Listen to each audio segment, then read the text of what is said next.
ہم سے یحییٰ بن صالح نے بیان کیا، کہا ہم سے فلیح بن سلیمان نے، وہ سعید بن حارث سے، کہا ہم نے جابر بن عبداللہ سے ایک کپڑے میں نماز پڑھنے کے بارے میں پوچھا تو آپ نے فرمایا کہ میں نبی کریم صلی اللہ علیہ وسلم کے ساتھ ایک سفر غزوہ بوات میں گیا، ایک رات میں کسی ضرورت کی وجہ سے آپ کے پاس آیا، میں نے دیکھا کہ آپ صلی اللہ علیہ وسلم نماز میں مشغول ہیں۔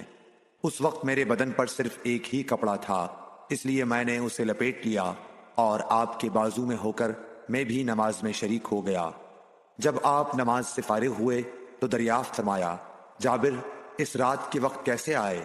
میں نے آپ صلی اللہ علیہ وسلم سے اپنی ضرورت کے متعلق کہا۔ جب میں فارغ ہو گیا تو آپ نے پوچھا کہ یہ تم نے کیا لپیٹ رکھا تھا جسے میں نے دیکھا؟ میں نے عرض کی کہ ایک ہی کپڑا تھا، اس طرح نہ لپیٹتا تو کیا کرتا؟